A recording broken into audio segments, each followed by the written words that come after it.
Heavenly Sword is a game of style. A game that always flew under my radar as time has gone on. But 15 years later, I did the unthinkable and decided to give the game a try. To my surprise, Heavenly Sword is one of the most wild and wacky games I have ever experienced. It is one of those games that is not only entertaining, but equally frustrating. It is a game that portrays itself very seriously, but at the same time makes you laugh at how goofy it is. I am honestly not sure how to truly describe the Heavenly Sword experience, but one thing I can say is that it is indeed heavenly. So the story of the game is focused on female Kratos, also known as Nariko, or at least that is how I thought it would be at first, and the events that take place around 5 days of her life before it ends. Along the way, we are introduced to Dad, also known as Shin, and another main character by the name of Kai. Kai is some weird girl that speaks perfectly normal, but also cosplays as a dog for some reason. Like she is feral, but is also not. Who knows? Anyways, I found her to be one of the most entertaining characters.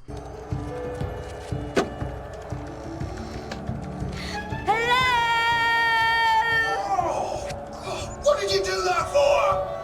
My ears are ringing now. Open the door! I've just finished cleaning as well. What? Oh, the door! That room's only for commanders. I'll need the correct password. Brother Lumpaloopa. We also get the gist of the story within the first chapter of the game, in which the bad guy known as King Bohan wants the Heavenly Sword that Nariko wields. Of course, he has this whole squad of baddies, and do not worry, we will get to them. What I found to be the most intriguing about the story in this game, however, was its overall delivery. At times, events took place that the game wants you to take seriously and for good reason. Then only moments later, something else happens and you are just like, okay. A very recurring theme with this game in its entirety is this duality of it being amazing, but also terrible at the same time. I was honestly ready to drop the game entirely until the first encounter with the flying fox. Ladies and gentlemen, this man right here sealed the deal for me. I knew that regardless of the game's outcome, it was something that I had to go through. I've been watching you, Nariko. You fight with style. Hello, style. Perhaps you're here looking for your father. I think you might have a troubling time finding all the pieces.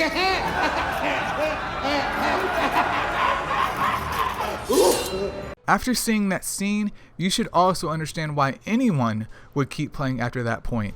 But sadly, I feel like the game goes downhill and never really maintains that same energy. The final battle and ending to me was, well, anticlimactic in every sense of the word, as it is exactly what you think it would be. With the story out of the way though, let us bring a little bit more focus onto the gameplay. I understand that this game came out in 2007, especially during a time where QuickTime events were the latest and greatest thing. The original God of War released back in 2005, with it followed up in 2007 with God of War 2. And you may ask, why is that relevant here? That is because I can definitely see some influence of God of War in this game. Heck, they even show Kratos' blades and armor at a certain segment in the game if you look hard enough. But what makes combat different here is a focus on certain combos to not only break through your enemy's guard, but to also damage them. The game's goal is for you to power up your combos by extending the bar at the bottom of the screen via hits delivered without taking damage. Easier said than done, right? For me, absolutely. I am sure to a pro gamer out there, this combat is a walk in the park, but for me in some segments, I tried everything under the sun until I could kill my foes. I found the problem with this setup is that combat shines when it's only 1v1. When a whole bunch of trash mobs are introduced, then it becomes extremely janky as some attacks will connect on certain enemies while bounce off others. Noriko is also able to counterattack blows and perform special actions once the gauge on the top left of the screen is filled up via damaging the enemies, and that is about it. We also get to play with good old baby girl Kai, who at the start of the game is fun to play with, but by the end, well, I never want to see another slow motion shot at anything for the rest of my life. With this game coming out in the earliest stages of the PS3, you know the developers had to make sure that 6-axis was a part of the game, and boy, did they. To anyone who wants to play this game, just go to settings and turn that shit off. I ended up aiming with the analog stick and life was good. But honestly, the game really boils down to just using Noriko for most of it, making me question why even make Kai playable in the first place.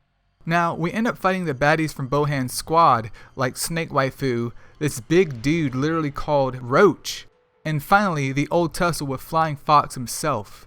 Each of these fights consisted of different mechanics that when executed correctly are a breeze, but when done incorrectly are utterly frustrating. For instance, the fight with the Snake Waifu. It felt good as you use the range mode of the blade to disable her moves. Then you end up fighting Roach, who at this point probably made some players go ahead and put Heavenly Sword in the Heavenly Dumpster. This tub of lard gave me the beatdown quite a few times until I realized it was a fight based on the environment and not outright combat. The battle with Flying Fox was not too grand either. He created multiple copies of himself, which once again makes a glaring example of how unorthodox the battle system is. The final throwdown with Bohan, though, has to be one of the most iconic moments in all of gaming history.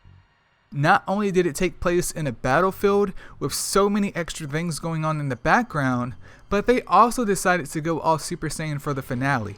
So after about 30 minutes of getting my ass whooped and fighting Bohan, in the glory of 20 FPS, the game ended. But trust me, there is much more to talk about here. Luckily, in our modern age, things are not like they were in 2007, where QuickTime events were as popular as the weeds in your backyard. This game has them, and it has plenty. Unlike God of War though, these events happen quick and can be very unforgiving.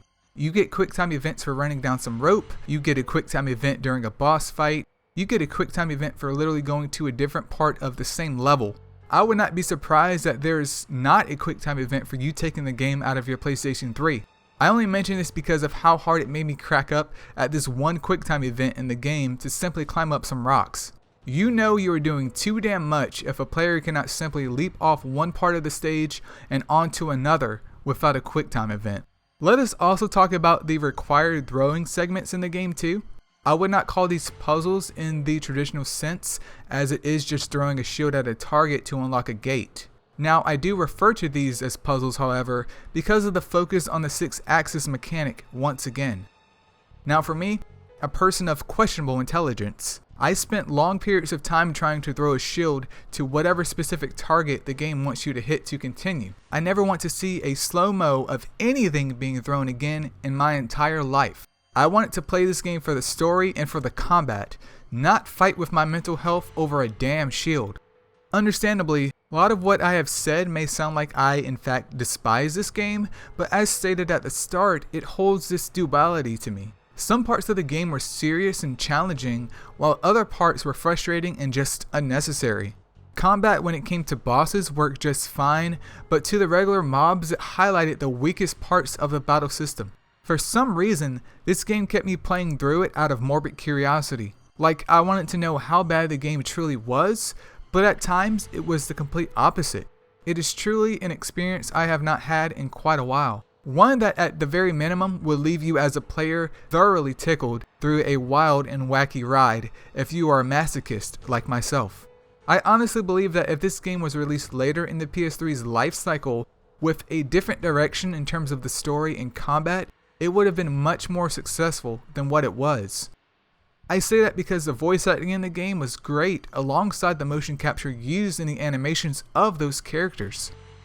The gameplay was also fun when it worked. It is just that level of consistency cannot be spread across the game as an entire package.